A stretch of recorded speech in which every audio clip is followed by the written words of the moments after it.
오늘 이재명 정부 첫 정기국회가 개막합니다. 예산안과 입법을 둘러싼 충돌이 예상되는데요. 네, 이렇게 전국 상황도 혼란한데요. 재난 사태가 선포된 강원도 강릉시는 극한의 가뭄으로 몸살을 앓고 있습니다.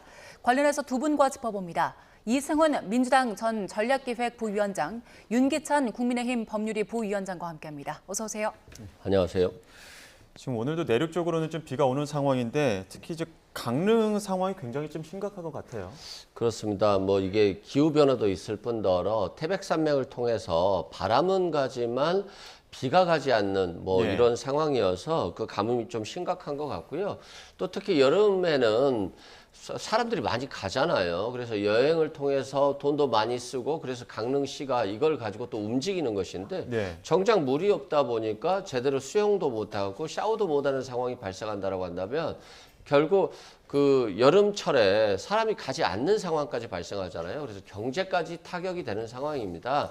그래서 지금 이 상황에 대해서 국가적으로 재난을 선포하고 지금 굉장히 많은 도움을 주려고 노력하고 있거든요. 아마 각지에서 소방차들이 가서 물을 지원하고 또 아리수 같은 또 식수용 물을 지원하는 등 여러 가지 대책들을 좀 강구할 것으로 보여지는데 전 국민이 좀 관심을 가졌으면 좋겠습니다. 예, 말씀하신 것처럼 지금 정부에서는 재난 사태를 선포한 상황인데 이게 자연재난 으로는 처음으로 내려진 상황이라고 하더라고요.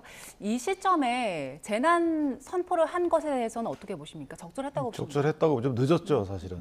왜냐하면 이게 이제 반복됐던 사태인데 그간에 정부 차원에서 크게 관심이 없었던 사안이에요. 적절한 대책을 하지 못했던 사안이죠. 지난 20일경인가요? 그때 환경부 장관도 내려왔다가 그 이후에 특별한 조치가 없는 상황이었어요.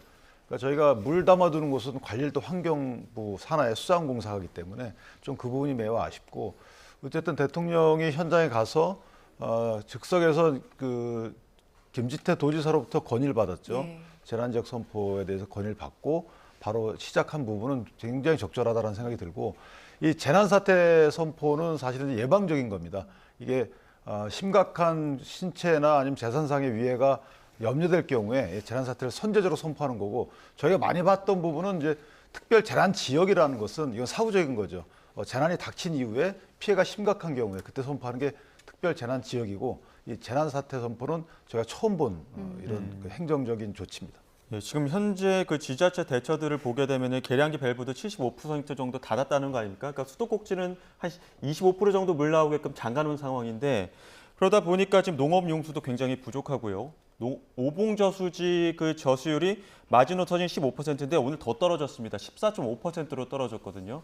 이런 상황에 대해서 좀 버틸 수 있는 상황이 좀 어디까지일까 이런 부분에 좀 의구심이 있는 것 같아요. 그렇습니다. 이게 속초도 이런 과거 현상들이 있었는데 그런 현상들을 지하댐을 통해서 해결을 했는데 이런 현상들이 지속된다라고 한다면 조금 더 대비를 했어야 되는데 하는 아쉬움이 있고요. 그만큼 계량기를 75% 정도 잠갔다라고 한다면 물이 잘 안 나오는 거잖아요. 실제 세수물까지도 아끼자, 양치물까지도 아끼자 이런 운동이 일어난 것 같고 청소도 물티슈로 하자라고 하는 상황이에요. 그만큼 강릉 시민들이 겪는 고통은 굉장히 클 것으로 보여집니다. 지금 여름철 생활용수가 한 일일당 약 10만 톤이 필요한데 한 8만 톤 가지고 사용할 수 있도록 지금 조정하고 있고요. 실제 호텔 수영장도 아마 오늘부로는 다 조정이 되는 것 같아요. 그래서 사용할 수가 없고요. 또 사우나도 사용할 수 없고 그저 먹고 샤워하는 정도 수준으로 이용하고 있습니다. 또한 인근에 어떤 소방차들 있잖아요. 군 차량들 있잖아요. 이걸 동원해서 살수차를 동원해서 물을 끌어와서 인근 이 물들을 가져와서 다시 강릉 시민에게 공급하는 역할을 하고 있어요. 그만큼 이제 심각한데 최근 앞으로 며칠 동안 비가 올 수 있느냐? 비 예보가 없어요. 그래서 더 심각한 상황이고 오봉저수지가 6월 달만 해도 한 70%의 저수량이 있었는데 불과 두세 달 만에 지금 14.5%로 떨어졌다고 하는 것은 한 달 내에 만약 비가 오지 않으면 아예 바닥을 드러낼 수 있는 상황이어서 그만큼 심각하다라고 말씀드립니다. 네, 지금 저수율 마지노선이 깨진 상황에서 앞으로가 더 걱정인데요. 최악의 가뭄이 벌어지고 있는 강릉에서 이재명 대통령이 김홍규 강릉시장을 질책했습니다. 물 공급을 위한 원수 확보에 대해서 정확한 답변을 듣지 못했기 때문인데요. 당시 장면 일부 보고 오시죠. 원수 확보에 드는 부분 예산은 얼마 정도인데요? 1,000억 예액 중에서 원수를 확보하는 데 드는 비용. 아니 그럼 원수가 이제 5만 톤이 없을 텐데 근데 추가로 필요한 게 얼마예요 그러니까? 그 500억의 소요 내역은 뭐라고요?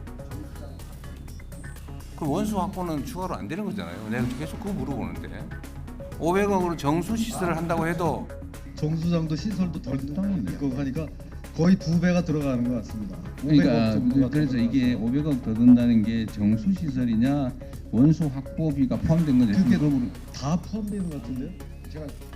지금 다 못 알아듣고 있어 지금. 그게 이미 기존 계획이 있다면 그 원수를 정수하는 예산도 이미 당연히 있을 것 같아서 내가 하는 얘기예요. 그 논리적으로 그렇잖아요 지금.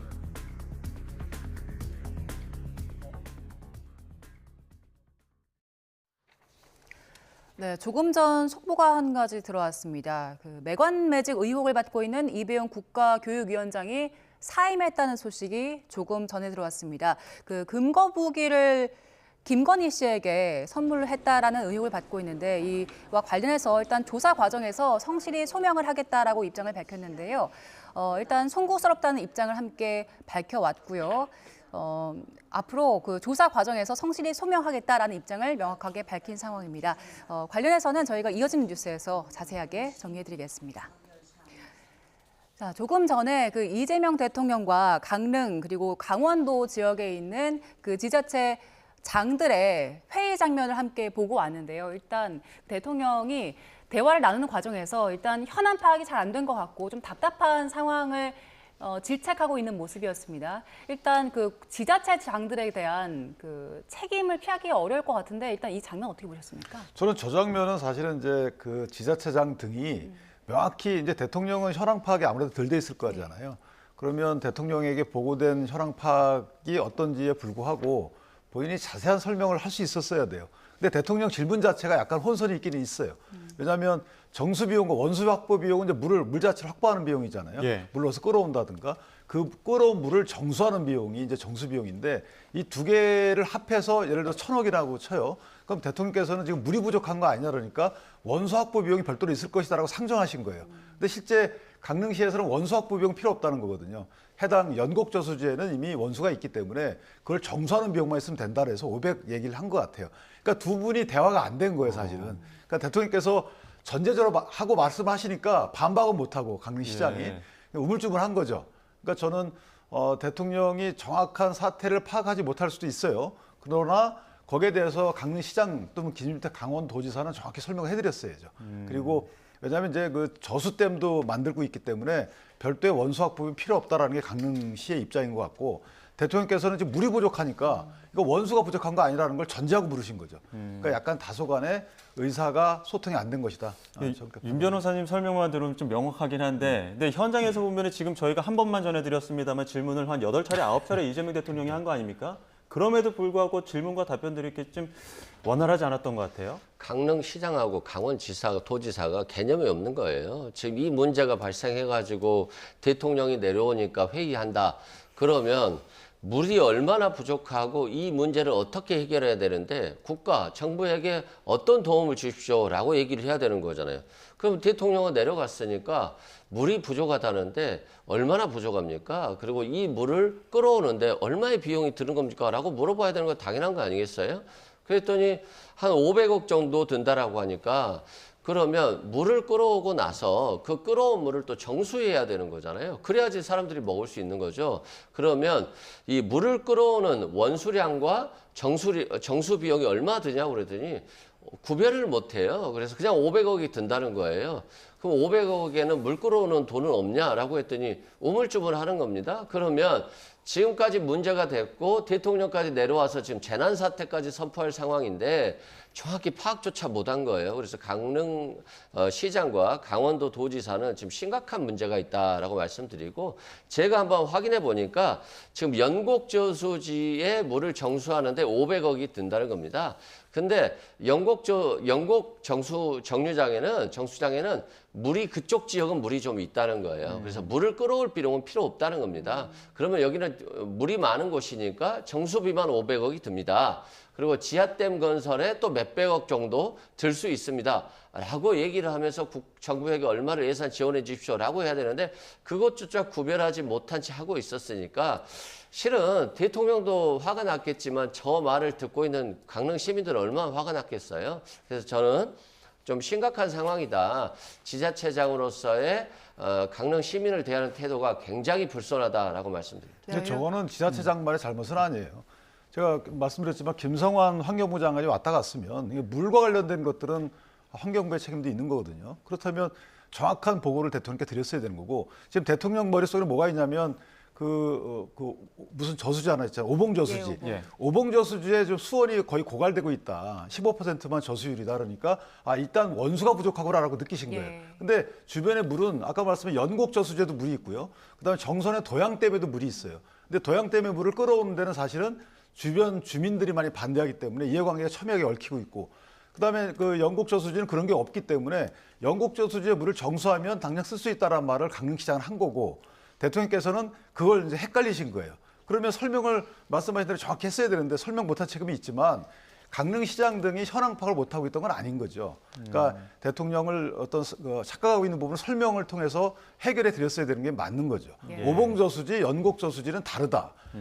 연곡저수지는 물이 많고 네. 이 물 갖다 정수하는 비용만 필요하다. 그래서 500억 말씀을 드린 거죠. 네. 그렇게 그 현안을 묻고 답하는 과정에서 소통도 잘 안 됐고 그리고 그 속초도 바로 근처에 있는데 강릉, 속초 모두 비가 안 왔는데 속초에서는 최근에 그 워터밤 축제도 열 정도로 이게 큰 문제는 되지 않았더라고요. 알고 보니까 댐을 건설했었고 여기서 물을 충당했던 것 같은데 그 대비를 안 했던 점, 이 점에 대해서도 책임을 물을 것 같아요. 그렇죠. 저는 처음에 속초는 비가 많이 오고 강릉은 비가 안 왔구나. 좀 이상현상이다라고 생각을 했는데 속초에는 지하에 댐을 건설했다는 겁니다.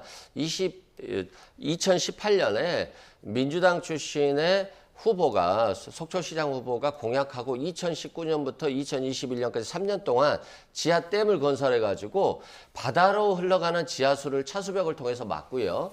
그리고 비가 내리는 물들을 다 지하에 저장을 했답니다. 그러다 보니까 물이 굉장히 많아진 거예요. 그래서 워터밤 축제까지 하면서 많은 손님들이 속초를 찾은 거죠. 그래서 경제도 좋아지고 물 부족 현상도 해결했는데 강릉시 같은 경우는 작년부터 추진을 했다는 거예요. 그래서 이 완공 시점이 2027년이라고 하니까 앞으로 3년간은 물이 계속 부족할 수가 있어요. 그래서 이런 문제점들에 대해서 지금 뭐 예산이 없다라든가 또는 뭐 물이 필요하지 않다든가 뭐 좀 황당한 얘기들을 하고 있는데 너무 쉬운 설명이잖아요. 대통령이 예를 들어서 강릉에 가서 잘 몰랐다고 치죠. 모르는 게 당연하지 않겠습니까? 그러면 강릉시장이 영곡 정수장은 물이 많고요. 그래서 정수비만 필요합니다. 500억입니다. 그리고 지하댐을 건설한다고 한다면 강릉시 자체적으로 물을 보완할 수 있고 이 원수 확보 비용으로 500억 정도 듭니다. 이래서 총 1000억입니다. 이 말이 그렇게 어렵나요? 너무 쉬운 말인데 이 말조차 못한다라고 하는 것들은 그만큼 지금 강릉 시민들이 겪고 있는 고통에 대한 어떤 대책, 책임, 개념이 없다라고 저는 생각합니다. 근데 그건 약간 다른 것이 예. 물론 대통령의 질문하면 지자체장은 사실은 좀 긴장돼요. 그래서 아마 그 의중 파악이나 이 답변이 좀 부실할 수는 있어요. 그러나 현황 파악은 안 된 거 아닌 것 같고 오히려 대통령께서 이 수원 부족에 대한 여러 가지 현황에 대해서 보고를 정확히 못 받으신 것 같기는 합니다. 두 번째는 사실 이제 강릉시장이 취임한 것이 2022년도 6월이잖아요. 2023년도부터 댐 건설에 들어가서 완공이 27년이라는 거예요. 그러니까 현 시장은 나름 할 대로 하긴 했어요. 당장 용수 부족에 대해서 대처가 좀 미흡한 건 있지만 왜냐하면 저희가 알다시피 동해안 쪽은 이 태백산맥의 급경사기 때문에 비가 와도 물을 저수할 만한 상황이 안 돼요. 그러니까 다 흘러서 바다로 가거든요. 그래서 속초시장은 뛰어나신 거죠. 그래서 저수댐을 만들어서 이것이 바다로 흘러가는 물을 막아서 이 물을 활용한 거거든요. 그것은 이제 강릉시에서도 따라 했는지 모르겠지만 적절히 하긴 했고 다만 이제 역대 강릉시장 측면에서 보면 늦은 건 맞죠. 이런 지역적인 상황을 고려해서 이게 매년 반복돼 왔던 문제이기 때문에 지자체장은 민생 복리를 위해서 최일선인데 사실 거기에 대한 고민이 좀 부족했던 건 분명해요. 그러나 어쨌든 지금 대통령까지 가서 이 재난 사태를 선포하고 이 매듭지는 마당에 서로 간에 언쟁 같고 이해가 네. 부족한 것 같고 공방하는 거 저는 그 강릉 시민이 볼 때 눈살이 찌푸려질 것이다. 예, 그렇게 생각합니다. 근데 현장 시찰하면서 또 그 강릉시장이 9월엔 비가 올 것이라 굳게 믿는다 이렇게 얘기하다 보니까 이에 대한 좀 대통령의 질책도 있었던 것 같고요. 권성동 의원이 또 이제 강릉 지역구인데 강릉 대표에서 재난지역 선포한 것을 감사한다 이렇게 또 밝히긴 했습니다. 하지만 그 지역구 그 주변에서 권성동 의원 얼굴 보기 힘들다 보니까 이런 부분에 대한 비판들도 좀 나오고 있거든요. 저 부분은 사실 좀 오해일 소지가 커요. 왜냐하면 저희가 통상 이제 강릉시장이 현재 국민의힘 소속이거든요. 예. 그렇다면 당정 간에 당정 협의를 많이 합니다. 그러니까 당정 협의를 통해서 분명히 공유하고 의견 제안하고 파악하고 했을 거예요. 예. 그러나 지역을 돌아다니는 거 뭐 지역 안 다녀도 다 알잖아요. 현재 뭐 오봉저수지가 어떤 상황이고 하는 것들을 다 알기 때문에 지역 안 다닌 것 같고 여기 관심이 없고 그다음에 강릉시와 어떤 협의를 안 하는 거다 이렇게 판단하는 것은 좀 섣부르다. 다만 말씀 주신 대로 지역을 또 오히려 다니게 되면 영장 실질을 앞두고 뭔가 뭐 어떤 정치적인 또 액션을 취한다라는 비판도 있을 수 있기 때문에 저는 본인의 관심이 없어서가 아니고 여러 가지 고려 때문에 안 그러는 거고 현안에 대한 것은 파악하고 서로 의견을 주고받고 있다라고 생각하고 있습니다. 예. 그런데 그 최근에 7월에 권성동 의원이 평창에서 골프 쳤다는 보도가 있었는데 그때 그 시점이 공교롭게도 그 저수율이 25.4% 머물면서 경계로 격상됐던 날이었거든요. 그래서 비판이 더 거센 것 같아요. 그렇죠. 뭐 그때 당시만 해도 또 물도 물이지만 특검 조사를 받아야 되는 상황이었고 권성동 의원이 큰 거 한 장을 받았다. 또 한학자 총재에게 절하고 2개의 어떤 돈 봉투를 받았다. 그리고 뭐 당대표 경선에 나가는데 그 조직들이 통일교 조직이 움직였다라고 하는 비판을 받고 있었잖아요. 그래서 마스크 쓰고 얼굴 다 가리고 골프 치는 모습들이 공개가 됐는데 이 모습에 대해서도 국민들이 굉장히 분노하기도 하고 불편해했었는데요. 지금 물 부족 현상이 나고 이렇게 물까지 부족해서 지금 강릉 시민들이 제대로 지금 농가 같은 경우는 다 타들어가요. 그래서 다 말라가지고 뭐 대파라든가 뭐 농사라든가 경작물들이 다 말라 죽고 있는 상황이거든요. 그렇다라고 한다면 해당 지역의 국회의원이 해당 지역을 좀 돌아다니면서 이런 위기 상황에 대해서 강릉시장과 또는 또 이재명 정부와 그런 얘기들을 통해서 정보를 주고받는 그런 매개체 역할들을 해줘야 되는 것인데 지금 숨어 있어요. 그 이유는 뭐겠습니까? 지금 본인의 특검 조사, 개인적인 형사 사건에 대한 대비를 하고 있기 때문에 결국 강릉 시민은 어려운데 본인은 이제 개인 송사 문제로 좀 바쁘다, 급하다 이런 생각입니다. 예, 뭐 정치적인 숨어 있는 건 아닌 것 같고 아, 예. 그 국민의힘 연찬에도 나오고 하잖아요. 그러니까 예. 다소 뭐 말씀 주신 대로 현장에 나타나서 적극적인 의원으로서 활동을 보여주는 것도 뭐 비판의 여지가 있다 하더라도 좋을 수는 있겠죠. 그런데 예. 안 나타난 것 같고 역할 안 한다 또 이렇게 매도하는 것도 맞지 않다고 봅니다. 예, 뭐 정치적인 해석을 떠나서 빨리 좀 모쪼록 그 강릉의 좀 가뭄이 좀 해결되길 바라면서 저희는 주제를 좀 넘어가 보겠습니다. 이진숙 방통위원장의 거취 문제가 또 다시 논란의 중심에 섰는데요. 우상호 대통령실 정무수석이 이진숙 방통위원장의 사퇴를 요구한 겁니다. 들어보시죠. 최근에 전한길 씨가 장동혁 대표를 자기가 만들었다고 막 이렇게 좀 의시되고 다니면서 예. 대구시장의 이진숙 씨를 공천해야 한다 이렇게 얘기했지 않습니까? 예. 이 순간 이건 정치 문제가 된 겁니다. 이진숙 위원장 본인이 예. 이걸 거부하고 전한길 씨를 공격하지 않는 한 본인은 안 나간다고 펄쩍 뛰면서 정치 안 한다고 한 것도 아니니 이건 어떤 형태로 정리를 좀 해야 되는 거 아닌가. 정권 교체지마다 어떤 이런 임기제 공무원들의 임기 문제로 시끄러웠던 거 다 기억하고 있는데 예. 이분이 제일 시끄럽잖아요. 그래요. 1인 예. 체제에다가 방통위는 무력화됐고 그다음에 정치적 발언은 계속하고 방송통신위원회는 정치적으로 오염되면 안 되는 조직인데 예. 여러모로 저는 부적절하다고 보여집니다. 그래서 전 개인적인 의견을 말씀드린 거고요. 예. 이 문제에 대해서 대통령과 상의한 적은 없습니다. 우상호 정무수석이 개인적인 의견이라고 선을 긋긴 했지만 대통령실에서 나온 첫 공개 사퇴 요구 아닙니까? 그렇죠. 뭐 실은 사퇴하는 게 맞습니다. 왜 그러냐면 방송통신위원장이라고 하는 것은 방송의 독립성, 정치적 중립성이 그 어느 것보다도 중요시되는 것이거든요. 그런데 자꾸 국무회의 같은 데 나와가지고 뭐 정치적인 발언들을 하고 그리고 그걸 바로 브리핑을 하면서 자신이 마치 우파의 선봉에 있는 양 이런 정치적 행동을 하고 있기 때문에 자신의 어떤 직책이 뭔지를 잘 모르시는 그런 분 같다 생각되고요. 또 방송통신위원장을 하면서 유튜브 등에 나가서 뭐 좌파 집단이라든가 또는 뭐 언론 장악이라든가 독재 이런 얘기들을 서슴지 않는 건 결국 이재명 정부가 독재하고 있고 언론을 장악하고 있고 이런 잘못된 행동을 하고 있다라고 주장하는 거잖아요. 근데 방송통신위원장이 할 말은 아니죠. 그렇게 이런 말들을 하고 싶다라고 한다면 국민의힘으로 돌아가서 정치 활동하면 되는 겁니다. 그래서 당연히 이 문제는 본인이 공직자의 올바른 자세를 가지고 있다면 사퇴하는 것이 맞다. 그리고 여기서 만약에 더 나아간다고 한다면 대통령실도 직권 면직을 할 수밖에 없을 것 같다라는 생각이 듭니다.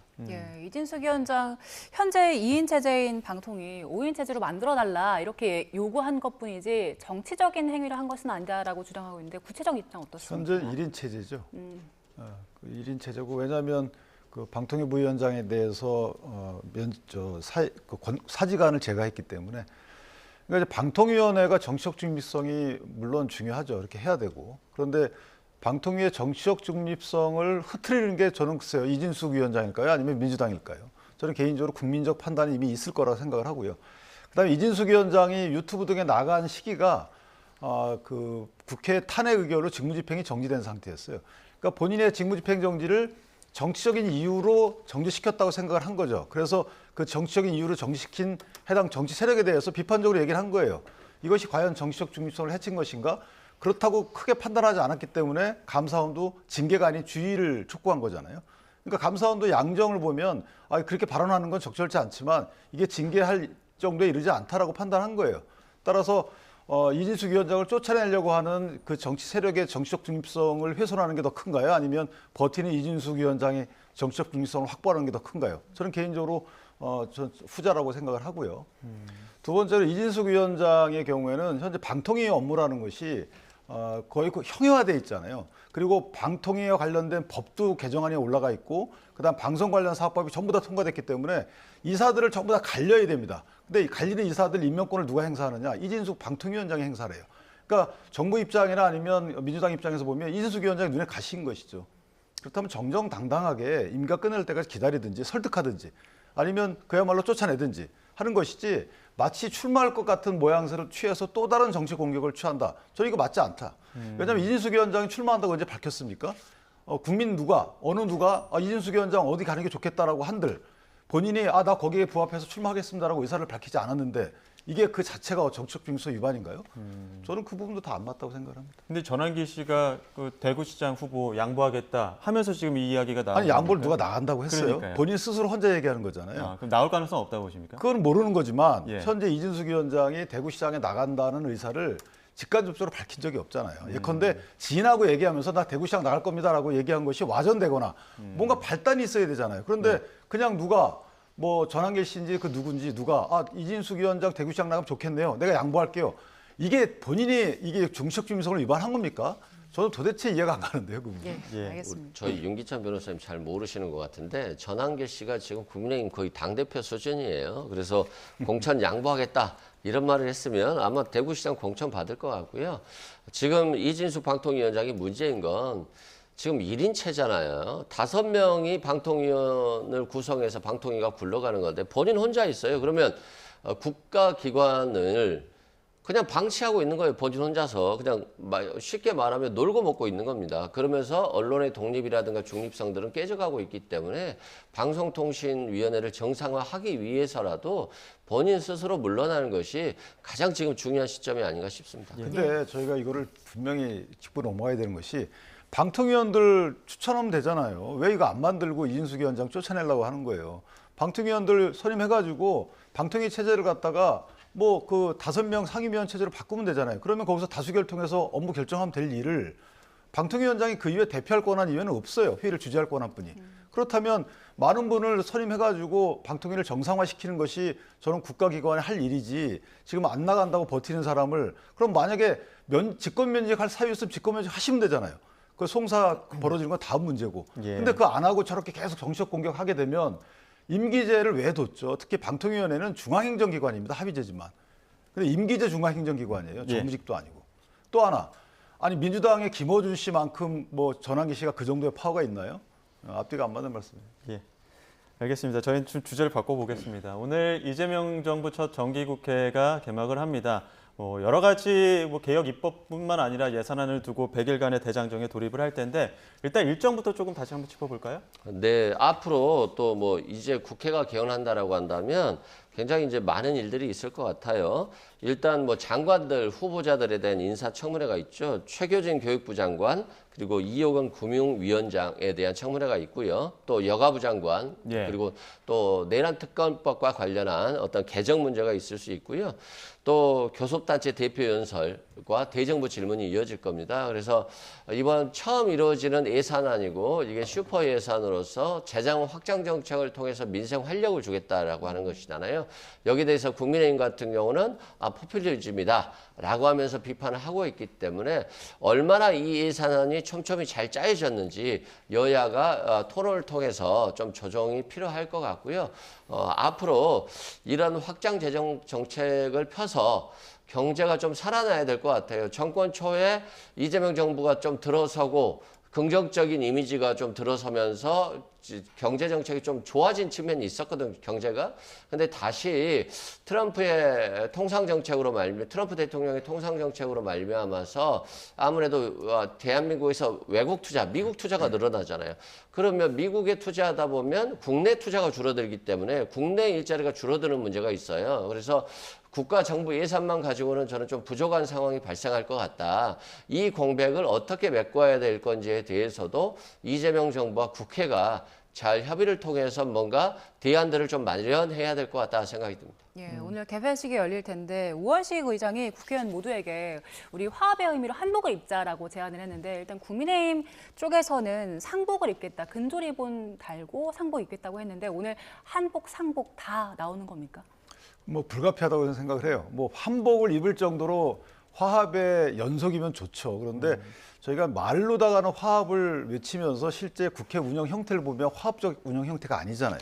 그 부분은 매우 아쉬운 거죠. 물론 국민의힘에도 잘못이 있다는 점 받아들입니다만은 의석수를 놓고 보면 국민의힘의 책임보다는 민주당의 책임이 크다고 볼 수밖에 없어요. 또 하나는 협의 과정, 수기 과정을 거의 안 합니다. 그리고 한두 개의 법안이라도 국민의힘이 원하는 방향으로 처리해 주질 않아요. 그럼 국민의힘이 늘 잘못할까요? 그건 아닐 거 아니겠어요? 그런데 오로지 뭐 수사, 오로지 이런 것들과 관련된 법안을 우선순위로 두고 추진하고 있기 때문에 이게 과연 민생 법안이냐에 대한 문제도 있는 거죠. 따라서 저희는 국민께 상복을 통해서라도 이 절박함을 홀수할 수밖에 없는 것이고 저는 우 의장께도 항의하는 측면도 없잖아 있다고 봅니다. 지금 한복을 입을 때는 아니잖아요. 사실은 뭐 변호사님 말씀하셨지만 경제도 어렵지만 국내 정세가 더 어려운 거예요. 이재명 대통령의 말씀도 민주당에 통하지 않는 이런 면이 나타나는 이 시국에 강경 일본도의 이 전국 대치가 과연 국민께 얼마만큼 피해를 줄 것인가 미래에 나타납니다. 이 피해라는 것은. 그래서 그 부분과 관련돼서 우 의장이 절박한 심정을 본인이 오히려 한복 입지 말자고 해야 되는 것이 아닌가. 그리고 주선을 해야 될 거 아니겠습니까? 모아서 회의하고 여야 교섭단체 대표 모아가지고 앞으로 이렇게 하자라고 해야 되는데 형식적인 회의하고 안 되면 끝. 이런 식의 의장의 중재는 실제 의미가 없다. 그래서 저희가 오히려 대통령께 중재를 요청하고 있는 상황이죠. 예, 지금 또 특히나 지금 덧셈 특검법 추진하겠다고 민주당 밝히지 않았습니까? 이 부분과 관련해서도 국민의힘의 반발이 굉장히 거셀 것 같은데요. 저 왜 반발하는지 좀 모르겠어요. 왜냐하면 덧셈 특검법이 된다라고 한다면 권성동 의원이 아니라 또 뭐 여러 가지 국민의힘 국회의원들에 대한 수사가 진행될 수 있겠죠. 그런 측면에서 이제 특검법을 비난하고 있는 것인데 실제 지금 김건희 씨에 대한 수사 과정에 있어서 국가교육위원장 오늘 사퇴했잖아요. 예. 이렇게 매간 매직 의혹들이 하나씩 늘어나고 있습니다. 그래서 뭐 장관은 심지어 1억, 뭐 차관은 뭐 5천, 뭐 이런 돈 액수까지 정한 얘기들이 막 흘러나오고 있어요. 그만큼 김건희 씨의 어떤 국정농단, 매간 매직 얘기들이 많이 나오고 있기 때문에 수사 대상이라든가 수사 기관이라든가 수사 인력은 필요한 상황이다. 그래서 이런 부분은 불가피하고 또 국민들도 이해하실 것 같고요. 저는 국민의힘이 상복을 입는 이유를 좀 모르겠어요. 아니 대한민국은 망하길 바라는 건가요? 상복을 입을 시간이 아니라 민주당이 잘못한 정책이나 이런 것들이 있으면 비판하고 대안을 제시해야 되는 것이지 상복 입고 뭐 쇼하는 겁니까? 그런 측면에서 저는 지금 상복 입을 시간이 아니라 민주당이 정말 입법에 있어서 잘못되고 있고 폭주하고 있다라고 한다면 대안을 제시해야 됩니다. 이분들은 대안은 제시하지 않고 그냥 민주당이 독재하고 있어요라고 하는 프레임을 통해서 자기 지지 세력, 강성 지지 세력을 공고히 하는 데에만 집중하고 있기 때문에 결국 국민의힘의 지지율이 오르지 못하는 거거든요. 그래서 국가 경제를 생각한다라고 한다면 정당한 대안과 비판을 하시라. 그게 맞는 것이다라고 말씀드립니다. 예, 그리고 민주당 쪽에서는 또 내란 특별법 추진하고 내란 특별재판부 설치도 검토한다고 하는데 이 특별재판부 설치하면 어떻게 진행되는 겁니까? 뭐 공산주의도 아니고 사실 국회가 모든 걸 다 합니까? 저는 참 글쎄요. 처음에는 설마 그렇게까지 할 것인가 했는데 그렇게 해 가고 계시네요. 내란 특별재판부는 사실은 위헌적 요소가 강하다고 전문가들도 얘기하는 거 위헌입니다. 이전에 반민족 행위자 처벌 관한 이 특별재판소가 있었지만 그때는 헌법에 특별법을 만들 수 있다는 조항이 있었어요. 그러니까 지금하고는 완전히 다른 거고요. 헌법 체계가. 그래서 국회에서 과연 이게 특별검사도 임명하고 의결해가지고 검사도 임명하고 판사도 임명하겠다. 이런 발상을 어떻게 할 수 있는지 모르겠습니다. 만약에 법원을 믿게 되면 사법권 그러니까 독립을 믿게 되면 맡겨줘야 되는 거죠. 여태까지 그러면 윤 전 대통령 구속할 때 가만히 있다가 또 이상민 장관 구속할 때 가만히 있다가 한덕수 전 총리 기각되니까 그때 이거 문제가 있다라고 또 공격합니까? 그러면 아예 본인들이 원하는 결과를 사법부한테 주십시오. 그게 맞는 거죠. 이런 정도의 국회가 사법부에 관여하는 거 옳지 않고요. 또 하나는 그 특검 이 부분도 특별검사입니다. 특별한 사안에 대해서 한시적으로 운영되는 겁니다. 지금 상시화하겠다는 거잖아요. 나머지 검찰이나 뭐 공수처나 국수본에 넘기면 돼요. 통상 그래 왔습니다. 수사하다가 수사가 다 끝날 쯤 되면 그때 그 사람들은 인지한 게 없어서 그냥 갔을까요? 다 보시면 해당 수사 기록을 전부 다 검찰에 넘깁니다. 그럼 검찰이 수사를 이어갑니다. 이것이 원래 올바른 시스템이에요. 근데 또 이걸 하겠다는 거죠. 그 이유 중에 하나는 여러 가지 수사 범위와 관련돼서 부족하다고 느끼는 거예요. 예. 그러면 아예 그냥 국회 내에 검찰청을 차리죠. 또는 국회가 국가수사위원회를 그 업무를 수행하는 것 똑같아요. 이건 진짜 이렇게 하면 안 됩니다. 예. 아직 뭐 지도부 차원에서 논의는 없다고 합니다만 계속 그 논의는 좀 이어가는 것 같아요. 논의는 이제 시작할 것 같은데요. 아직 결정된 건 없다. 그래서 뭐 정치적으로 이걸 뭐 반박할 이유는 없을 것 같고요. 논의는 좀 지켜봐야 되겠습니다만 이런 겁니다. 네, 변호사님 말씀 중에 잠시만요. 네. 지금 국민의힘 장동혁 대표가 정기국회 개회식 방문차 국회를 찾는 김민석 국무총리와 접견합니다. 네, 현장 연결해 보겠습니다. 이거 안 찍고 박수부터요? 예, 오늘 김민석 국무총리가 장 대표와 만났습니다. 장 대표는 지난달 27일에도 또 우상호 대통령실 정무수석을 접견하기도 했고요. 오늘은 국회 개회식에 맞춰서 김민석 총리가 국회를 방문했고 또 방문을 하면서 국민의힘 신임 장동혁 대표를 접견했습니다. 네, 당 핵심 관계자에 따르면 김민석 총리 측에서 먼저 장동혁 대표와 만나고 싶다는 의사를 전했다고 하는데요. 장동혁 대표 취임을 축하하는 상견례 차원으로 보입니다. 일단 두 사람이 함께 인사를 나눴고요. 이제 잠시 뒤면은 접견을 이어갈 것으로 보이는데요. 이재명 대통령과 여야 대표 회담 관련 언급이 있을지 주목됩니다. 어떤 이야기가 나올지 함께 전달을 해드리겠습니다. 네, 김민석 총리와 장동혁 대표 악수를 나누고 사진 촬영이 끝난 뒤에 이제 접견 장소에서 기자들에게 어떤 입장을 밝힐 것으로 보입니다. 아무래도 장 대표는 최근에 그 더불어민주당의 입법 강행 처리에 대해서 강하게 지적하고 있기 때문에 이 부분과 관련해서 이야기를 할 것으로 보이고요. 김민석 총리 입장에서는 국정 동반자로서 야당의 어떤 협조를 좀 이야기할 것으로 보이는데요. 현장 목소리 들어보겠습니다.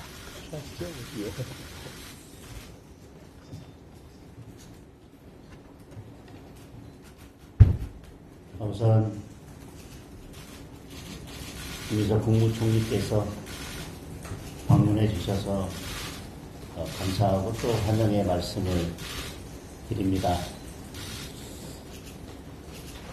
지금 강릉은 108년 만에 최악의 가뭄으로 고통받고 있습니다.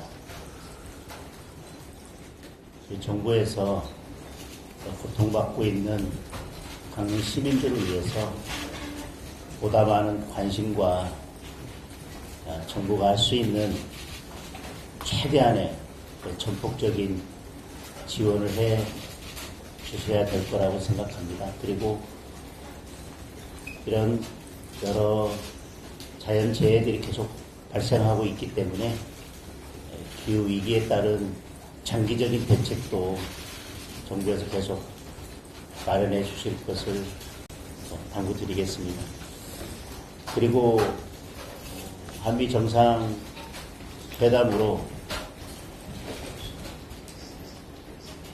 우리 정부가 그 기업들이 부담해야 될 여러 짐들이 있고 그것이 또 여러 외교 국제관계에서 필요한 부분이라 하더라도 그로 인해서 우리 국내 경제에는 또 여러 가지 파장이 올 수밖에 없습니다. 국내 제조업의 생태계라든지 또 우리 국내의 고용 문제라든지 그래서 이미 이루어진 협상 결과에 대해서는 어쩔 수 없다 하더라도 그 결과에 따른 국내 영향이 파장이 어떻게 될지 예의주시하면서 미리 정부에서 우리 기업이나 국민들을 위해서 조치할 수 있는 부분들을 준비해 주셨으면 좋겠다는 말씀을 드리고요. 정상회담 결과에 따른 국민들의 여러 우려가 있기 때문에 앞으로 추가 협상을 어떻게 해나갈 건지에 대해서도 정부가 미리 준비해 주셨으면 좋겠다. 그리고 협상 결과에 대해서 국민들께서 조금 더 소상히 알고 싶어하는 부분들이 있기 때문에 정부에서도 그런 부분들을 국민들께 조금 소상히 알려주셨으면 좋겠다는 말씀을 드립니다. 이렇게 저희들이 산적한 민생 문제가 있고 해결해야 될 여러 어려운 문제들이 있는데 국회가 그 제 역할을 하고 있지 못하는 것 같아서 안타깝고 국민들께 죄송합니다. 오늘 정기국회 개원식이 있습니다마는 아직 여야가 손을 잡기에는 거리가 너무 먼 것 같습니다. 이렇게 민생이 타들어가고 있는데 더불어민주당에서는 우리 국민의힘을 향해서 과거와 단절해야 된다 이렇게 계속 말씀을 하시면서도 내란 특별재판부를 만들겠다. 언론에서조차도 위헌적이라고 하는 내란 특별재판부를 만들겠다 이렇게 지금 강행 예고하고 있고 거의 수사가 마무리된 3대 특검을 또 연장하겠다 이렇게 또 강행 처리를 또 예고하고 있고 또 여러 기업들이 지금 어려운 상황이고 한미 정상회담 결과에 따라서도 우리 기업들이 부담해야 될 짐이 무거운데 노란봉투법이나 상법 이런 것들이 기업들의 우려를 담아낼 수 있는 어떤 보완적인 조치 없이 그냥 일방적으로 통과되는 것들에 대해서 우려가 많습니다. 그런데 우리 국회에서 협치를 통해서 그런 것들을 잘 해결하지 못하고 있고 미래로 나아가자고 하면서 계속 지금 과거의 일로 무리하게 야당을 공격하는 거에 집중하고 있는 것이 아닌가. 또 그러면서 저희 야당에서도 또 여당과 협치의 손을 내밀지 못하고 있는 것이 아닌가 하는 안타까움이 있습니다. 특히나 오늘 정기국 개원식이 있는 날이어서 국민들께 죄송스럽고 무겁다는 어깨가 마음이 무겁다는 말씀을 드립니다. 국무총리께서도 오셨으니까 여당과 야당이 잘 협치할 수 있도록 또 입법에 있어서 또 너무 일방적인 법이 통과돼서 국민들께서 그로 인해서 고통받지 않도록 여야가 충분한 협의가 없이 법이 통과되면 결국 그 짐은 고스란히 국민들의 몫으로 국민들의 고통으로 돌아갈 수밖에 없기 때문에 여야가 협치할 수 있는 데 있어서 우리 총리님께서도 여러 역할들을 해주시고 여야 정부가 함께 머리를 맞대고 고민할 수 있는 그런 기회들을 좀 많이 만들어 주셨으면 좋겠다는 말씀을 드립니다. 여러 가지 당대표가 되고 처음 방문해 주셨는데 첫 만남에서부터 너무 긴 말씀을 드려서 죄송합니다. 저는 여기까지 하겠습니다. 네, 우리 장동혁 당대표님 오늘 직접 이렇게 와서 뵈니까 더 좋습니다. 사실은 더 빨리 와서 축하를 드리고 싶었습니다. 당대표님으로 이렇게 당선되실 때 아마 저를 포함해서 많은 국민들이 처음에는 의외로 생각하기도 하고 놀라기도 하고 그러면서도 입법사법 행정을 다 거치신 그런 풍부한 어떤 종합적 경륜이 있는 데다가 정치권의 비교적 짧은 시간을 경험하시면서 이렇게 야당의 대표로 당선되시는 그런 파란을 일으키는 정치력을 가지셨기 때문에 아마 한국 정치 발전에 큰 새로운 족적을 남기시고 또 정치 발전에도 크게 기여하시면 좋겠다는 기대를 다들 가지셨을 것으로 생각합니다. 저도 다시 한번 그런 기대를 국민의 한 사람으로서 갖고 있다는 말씀을 드리면서 다시 한번 축하의 말씀을 드립니다. 대표님께서 첫 시작의 말씀을 강릉 그리고 우리 한미 정상회담 이후 또 여러 가지 경제의 어려움에 대해서 말씀을 주셔서 깊이 공감하고 또 감사드립니다. 사실 그런 것들을 다 함께 머리를 맞대고 해나가는 것이 국회고 또 정치 아니겠습니까? 국회에서 여야 정당들이 그렇게 잘 풀어가시면서 정부도 함께 협력하고 뒷받침을 할 수 있으면 좋겠다 하는 말씀을 드립니다. 아시다시피 대통령님께서는 취임 이후부터 야당 지도자들과 다양한 방식으로 할 수만 있으면 자주 만나는 것을 노력도 하고 또 시도도 하고 또 기본적으로 그런 마음을 가져오셨습니다. 이번 한미 정상회담이 끝난 이후에도 과거에 늘 그랬듯이 아주 예외적인 경우가 아니면은 대부분 대통령께서 여야 지도자들과 함께 순방 결과를 보고 드리고 설명하는 그런 기회를 가졌던 것을 당연히 다시 해야 한다, 당연히 해야 된다 이런 생각을 가지고 또 제안도 하시고 지금 아마 협의도 하신 것으로 알고 있습니다. 조속히 이루어져서 아까 우리 대표님 말씀처럼 국민들이 조금 더 궁금해하고 있는 대목들을 우리 또 장동혁 대표님께서 직접 또 들으시고 물으시고 또 설명하시는 그런 기회를 만들었으면 더 좋겠다. 그리고 그를 통해서 앞으로 훨씬 더 다양하고 풍성한 여야의 또 대통령님과 우리 장동혁 대표님과의 대화도 다양하게 이루어지면 참 좋겠다 하는 생각을 가지고 있습니다. 우리 대표님 말씀하신 것처럼 여러 가지 국내외 상황들이 녹록치 않습니다. 경제 상황도 그렇고 한미 정상회담이 막 마쳤습니다마는 후속해서 할 일들이 많습니다. 그 일들을 해나가는 데 있어서 무엇보다도 이제는 집권 경험도 있으신 우리 야당의 의원님들의 지혜를 많이 청하고 싶습니다.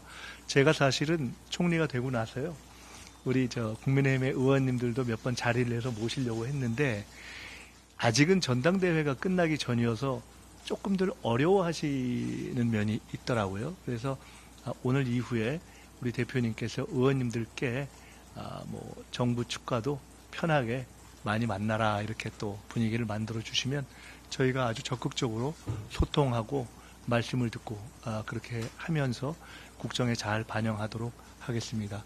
그러니까 다시 한번 오늘 굉장히 바쁘신데 시간을 이렇게 내주신 우리 장동혁 대표님 감사드리고 다시 축하드리고 앞으로 한국 정치 발전에 큰 역할 하시기를 기원드립니다. 감사합니다.